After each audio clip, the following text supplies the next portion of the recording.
Assalamualaikum warahmatullahi wabarakatuh. Terima kasih.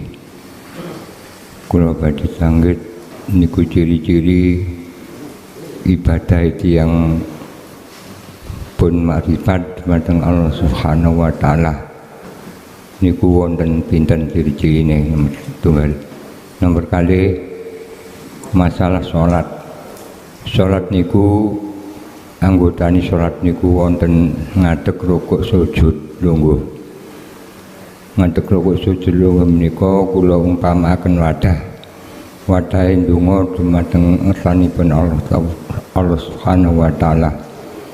Pertanyaan kula, bisakah kabul donganipun tiyang niku menawi mboten hadir dumateng ngersanipun Allah Subhanahu wa taala? Semanten kula akhiri, assalamualaikum warahmatullahi wabarakatuh. Assalamualaikum warahmatullahi wabarakatuh. Ciri-ciri daripada ibadahnya orang yang sudah makrifat pada Allah. Ini juga dituangkan, dijelaskan di dalam makalah Syekh Ibnu Athaillah.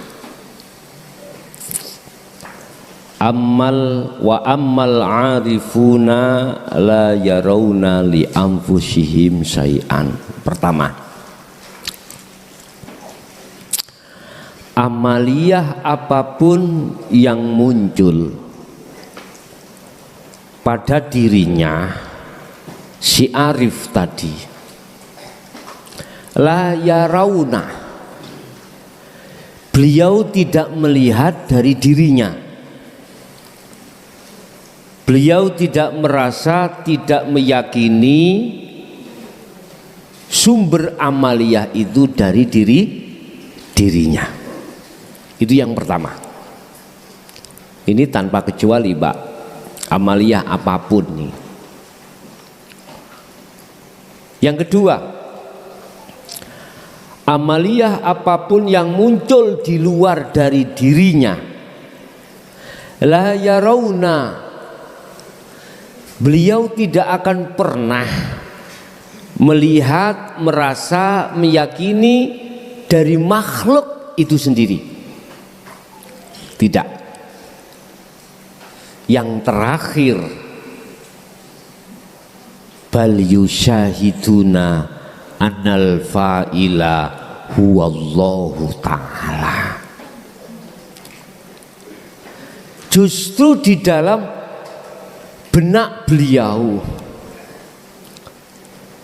yusyahid, bersyuhud atau melihat atau meyakini bahwasanya annal fa'ila, sesungguhnya yang berperan, sumbernya itu datangnya huwallahu ta'ala. Itu ciri-ciri amaliyahnya orang-orang yang sudah disebut Allah sebagai kasih Allah. Hal ini juga dituangkan Allah dalam surah Al-Imran ayat 31. Kul in kuntum tuhibbunallaha fattabi'uni. Ciri daripada orang-orang yang jadi kekasih Allah yang sudah makrifat itu beliau mengikuti teladannya kanjeng Nabi.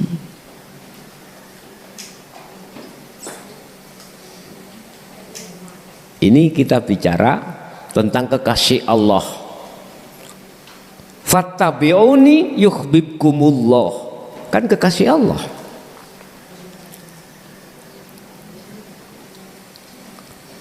Jadi amaliyah apapun dulur yang terjadi itu, beliau itu selalu melihat Allah. Caranya untuk bisa sampai melihat Allah, bertemu Allah, kembali kepada Allah, lakukan tahalli dan tajalli. Artinya bentuk laku nyata khalita jali jenengan ini berzikir sirul asrar menuju fana'u dzikri. Jelas ini. Kalau kita bicara akibat, tanda akibat tetanda kalau sudah di situ apa? Ati jenengan iki la khaufun alaihim walahum yahzanun. Tidak ada rasa takut, khawatir, gelisah ing dalem manah sampeyan ketika saat-saat jenengan iki makrifat pada Allah. Ini akibat. Jadi tanda akibat kalau sudah makrifat pada Allah seperti itu. Bagaimana mungkin dia akan merasa takut terhadap sesuatu sedangkan sesuatu itu la maujud ai adamun. Bagaimana jenengan iki akan takut gendruwo wong gendruwo ra enek. Ini mboten ana takut. Sing ngono iku anak tok. Ya gak mungkin lah. Anak takut anak. Lah lucu, Pak. Lucu pun niku ciri daripada ibadah yang dilakukan oleh beliau. Lah terus bagaimana secara umum itu, Gus? Dia ngibadah isok ning ngene masjid iki. Di sana juga ada. Di sana juga ada Masjidil Haram. Jumatan jejer aku ning masjid Gresik. Ning kono kancaku ngebel, yo ono iku. Apa yang seperti itu? Ndak. Itu urusan kasaf, Pak, nggih. Urusan mukasyafah, bukan urusan musyahadah. Nek trimo koyok ngunu berguru nang Gusmi gampang. Nggih, diajari sampean niku ilmu karomah. Ternyata siapa itu? Nafsumu sendiri. Bisa nafsiyah, amarah, lawamah, saged mawon. Saking jinae senenge jaran ran ronoran sijine ran ronoran. Dan itu gak penting. Lah maksud wa inna ilaihi rajiun, kembalinya Anda terhadap Allah, ini yang paling penting. Tadi itu ada tamu, Pak Mari Asar tadi tanya-tanya tentang kasaf, pengen nang kasaf. Kula nggih mboten nolak, nggih mboten ngongkon. Gak rugi ya sampean goleki kasab sementara jenengan iku wis mengenal tentang ilmu hakikat iki. Udahlah urusan kasab iku urusane Allah. Urusan nanggone musyahadah ya urusan Allah. Sudah cukup bagi kita illa liya'budun. Bagaimana caranya segala amal iki estu bernilai illa liya'budun, nyembah. Sing bener-bener nyembah otomatis zikir itu, dan ini tidak terlepas. Zikir ini tidak terlepas.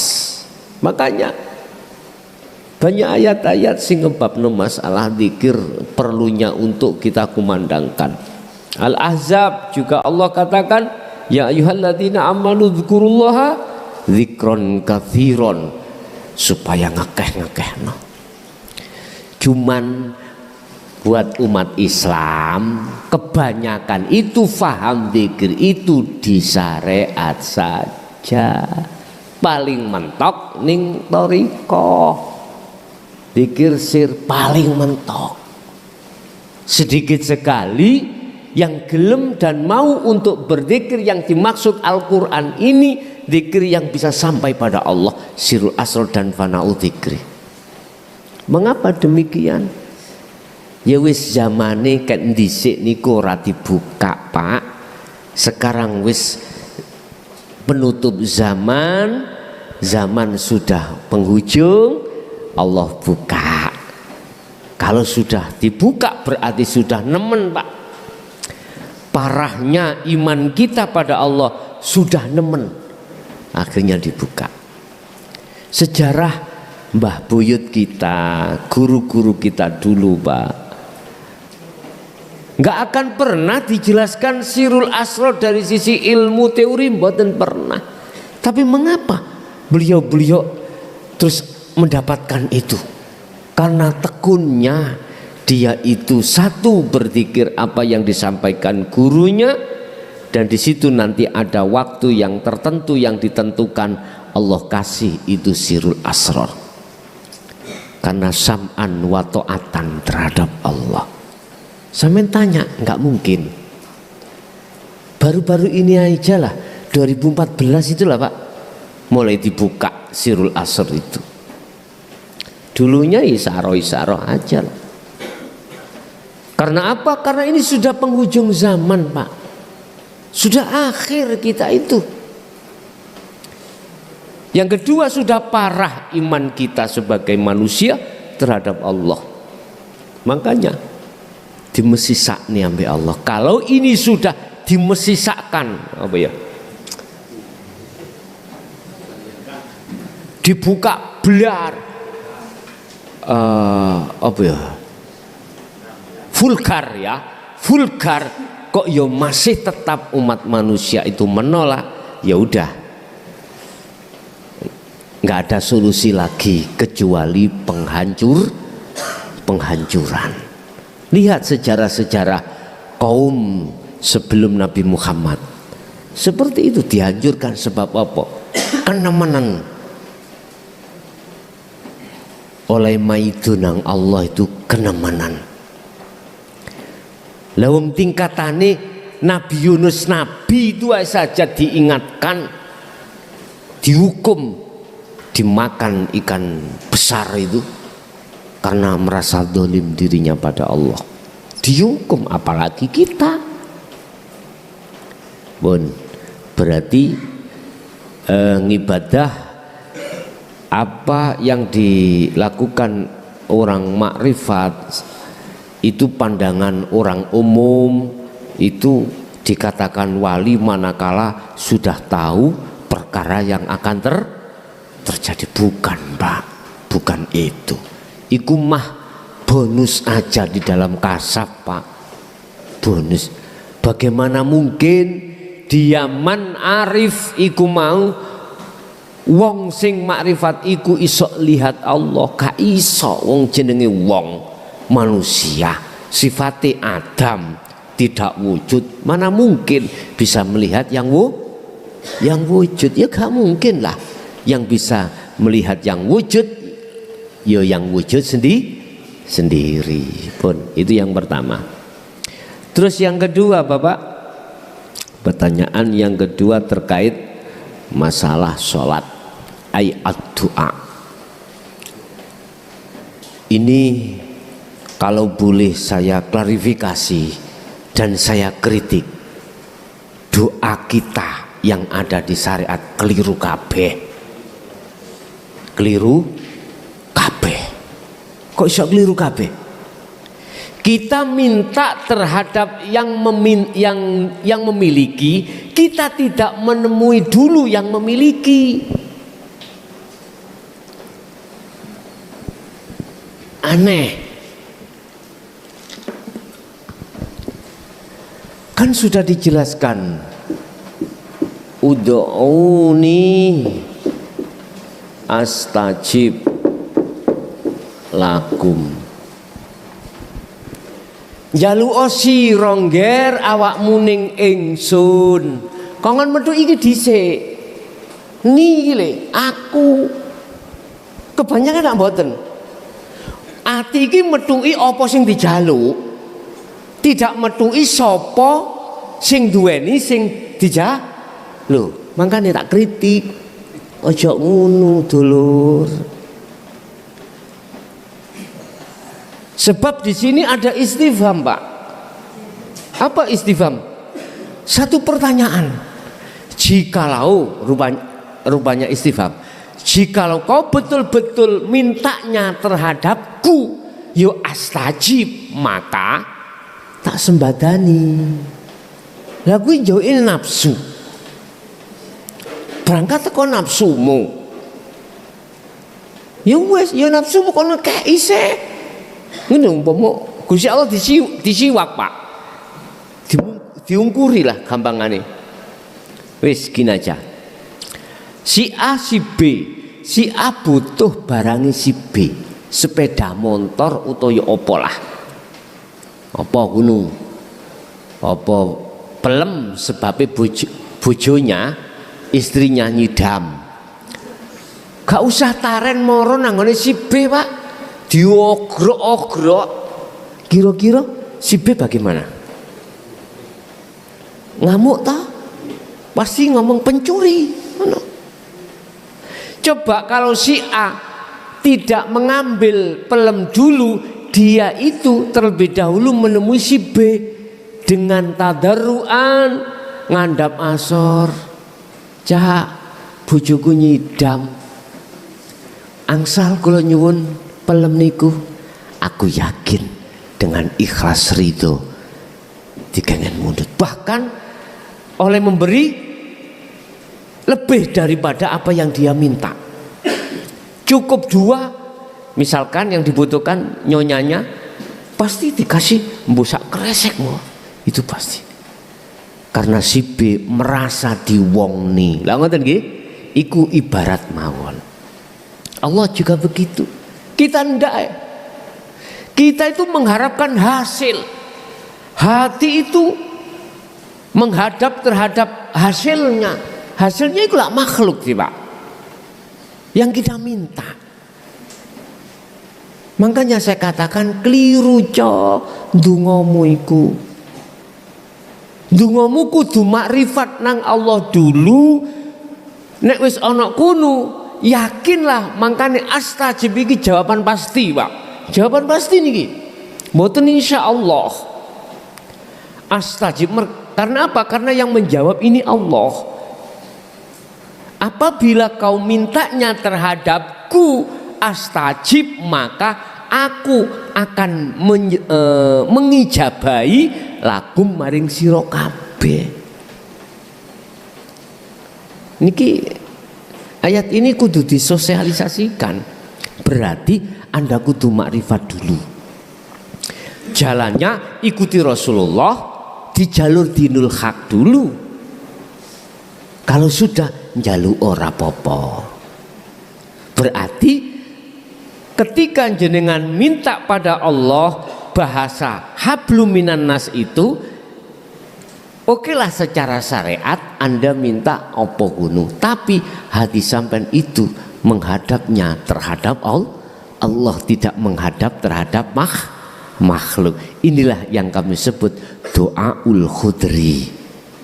Makanya bahasa sholat itu dimaknani ayat doa, karena isinya bacaan itu di dalam rukun itu mayoritas isinya doa. Sehingga ketika saat jenengan sholat, mengapa sirul asrornya itu supaya terus di bawah, supaya tidak hati menghadap makhluk, hati supaya menghadap Allah. Begitu maksudnya.